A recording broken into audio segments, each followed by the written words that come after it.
Three students are discussing how to get the most out of an internship experience. I'm really looking forward to my summer internship, but I'm also a little worried about what I'll actually be doing there. I don't want to spend the whole time handling boring tasks that don't teach me anything. Of course, having the internship on my CV is useful, but I'd really like to gain practical experience and learn how things work in a professional environment. I think you can avoid that by being proactive from the very beginning. Ask questions, show interest in the projects, and let your supervisor know that you're willing to take on new responsibilities. If they see that you're genuinely interested, they'll probably trust you with more meaningful work. And don't be afraid of making mistakes because internships are meant to be learning experiences. That's true, and I think building professional connections is just as important. You should try to speak with people from different departments and learn about what they actually do. You never know when those relationships might become useful in the future. You could also keep a simple record of the things you learn each day, which would be really helpful when updating your CV or preparing for future interviews. I like that idea. I sometimes feel nervous about talking to experienced professionals, but I suppose an internship is a good opportunity to become more confident. I could keep a small journal and write down new skills, useful advice, and important lessons. That would also help me remember specific examples of what I achieved when I'm applying for jobs later. Exactly. I'd also suggest asking your supervisor for feedback during the internship rather than waiting until the end. If they point out something you could improve, you'll have enough time to work on it. Even if you're given a simple task, try to understand its purpose and learn something from it. Showing curiosity and taking responsibility can make a big difference. Absolutely. So I think we should treat an internship as much more than just something to add to our CV. It's a chance to develop skills, meet professionals, learn from mistakes, and become more confident. If we stay curious, take initiative, and make the effort to build useful connections, the experience could become extremely valuable and might even lead to a future job opportunity.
Three students are discussing different note-taking methods that can help university students understand lessons and revise more effectively. I've noticed that my note-taking method isn't really working for me. During lectures, I try to write down almost everything the professor says, but when I look at my notes later, there's just too much information. I end up feeling confused about what is actually important. I'd really like to find a better way to organize my notes so that revision doesn't become such a huge task. I had the same problem, so I started using the Cornell note-taking method. You divide the page into different sections for the main notes, key questions, and a short summary. It takes a little practice, but it helps me organize the important points instead of simply copying everything. Sometimes I also record lectures, when it's allowed, and later explain the main ideas again in my own words. That's interesting. I usually prefer mind maps because they help me see how different ideas are connected. I find them especially useful for subjects like biology or history, where one topic can lead to several related points. However, they can become messy when the subject contains lots of detailed information. In those situations, I usually switch to a simple outline instead. I think my biggest problem is that I'm trying to use the same method for every subject. Maybe that isn't the best approach. For subjects with lots of connected concepts, a mind map could work well, while for detailed topics, I could use a more organized outline. I also like the idea of summarizing the lesson afterward instead of trying to write down every single sentence during class. Exactly. The important thing is to understand the material rather than create pages of notes. I usually spend a few minutes after each lecture reviewing what I wrote and adding anything I missed. That makes revision much easier later. Digital notes can also be helpful because we can reorganize them, search for keywords, and keep everything together without carrying around lots of notebooks. I agree. There probably isn't one perfect note-taking method for everyone. We should experiment with different approaches and see which one actually helps us remember and understand the information. Whether we use Cornell notes, mind maps, outlines, or digital tools, the main goal should be clear understanding and easy revision. If our notes help us learn instead of simply collecting information, then the method is doing its job.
Three students are discussing effective ways to prepare for final exams, especially when there is a large amount of material to cover in a limited time. I'm honestly getting really stressed about the finals. There's so much material left, and I feel like I'm running out of time. I've mostly been rereading my notes and highlighting important parts, but I'm not remembering much afterward. I think I need to change my approach and make a proper study schedule instead of just going through everything randomly. I know what you mean. I think making a realistic plan can make a huge difference. Rather than trying to finish an entire subject in one day, we could divide the material into smaller sections and study a little every day. I also like mixing different subjects so studying doesn't become too boring. Study groups can help with difficult topics too, as long as everyone actually stays focused. For me, active recall works much better than simply reading the same chapter again. I use flashcards and practice questions to check whether I can actually remember the information without looking at my notes. Past exam papers are also useful because they show what I still need to work on. It can feel difficult at first, but I think it improves memory much more effectively. That sounds better than what I've been doing. I also think I need to stop trying to study for hours without a break. Sometimes I sit with my books for 3 or 4 hours, but after a while I'm barely concentrating. Maybe using short study sessions with regular breaks would help me stay focused and get more done. Definitely. I usually follow something similar to the Pomodoro method, where I study for around 25 minutes and then take a short break. It keeps me from feeling exhausted. But we shouldn't forget the basics either. Getting enough sleep, eating properly, and doing some exercise are really important during exams because staying awake all night can actually make studying less effective. I completely agree. We often think that sacrificing sleep gives us extra study time, but when we're exhausted, we don't remember things properly anyway. I'd rather have a balanced routine with active recall, Focused study sessions, proper breaks, and enough rest. Everyone may have a different study style, but looking after yourself is just as important as covering the syllabus.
Three students are discussing how to select a suitable research topic for a university assignment, especially when the subject is broad or unfamiliar. I'm having a really hard time choosing a topic for my sociology paper.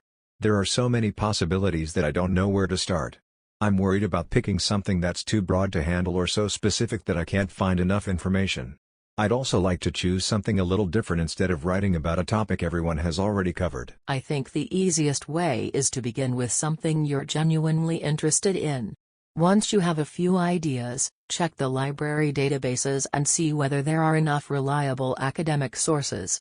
There's no point choosing an interesting subject if you can't find enough research for it.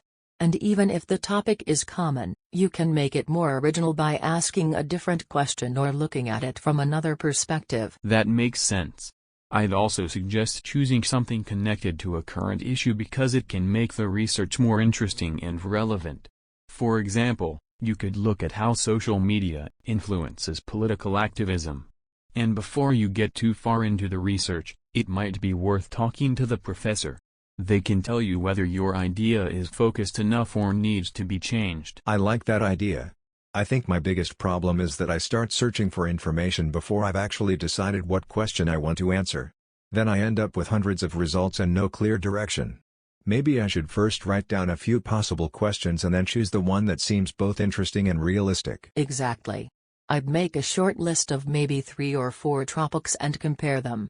Look at how much research is available, how manageable each one is, and whether you can develop a clear argument. That way, you won't waste time researching a topic that turns out to be too difficult.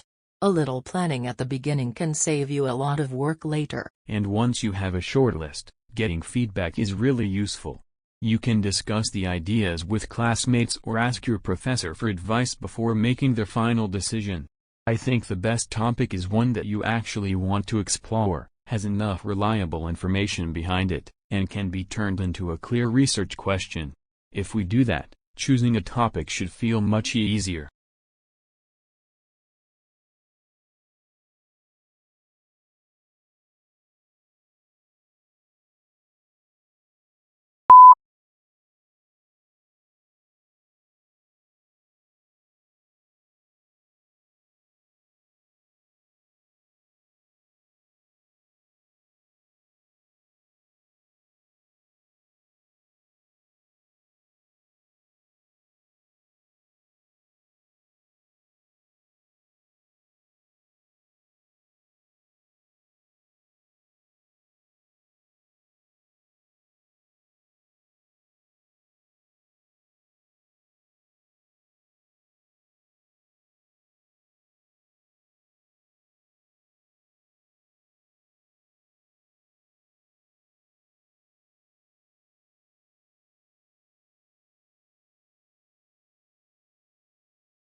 3 students are discussing how to become more confident when participating in university class discussions and how to overcome the fear of speaking up. I've been struggling with class discussions lately. I usually have something in my mind, but then I start wondering whether it's actually a good point. By the time I decide to speak, someone else has already moved the conversation forward. I guess I'm just worried that my ideas will sound too simple compared with what other students say. I completely understand that because I had the same problem when I started university. What helped me was preparing a little before each class. I make short notes about the reading and write down 1 or 2 questions I could bring up. That way, I don't have to come up with everything at the last second. Online discussion boards can also be a good way to practice if speaking in front of everyone feels uncomfortable. That's actually a really good approach. I think we sometimes forget that class participation isn't about giving the perfect answer. It's more about showing that you're thinking about the topic and responding to other ideas. I've made a few mistakes myself, but usually those moments help me understand the subject better. So now I try to see discussions as opportunities to explore ideas rather than tests. I like that way of thinking. Maybe I'm putting too much pressure on myself to sound intelligent every time I speak. I could start with something simple, like asking a question or adding a small point to what someone else has said. That might feel easier than trying to make some huge argument right away. Exactly. Starting with small contributions can gradually make you more comfortable. You don't need to dominate the whole discussion. Even one useful comment during a class is progress. And if you prepare a few thoughts beforehand, you'll probably feel much less nervous when the professor asks for opinions. Yes, and I think confidence comes with practice. Professors generally want students to engage with the material, not give flawless answers every time. If we start participating little by little, we'll become more comfortable speaking naturally. The main thing is not to wait for the perfect moment or perfect idea, because sometimes simply joining the conversation is how we learn.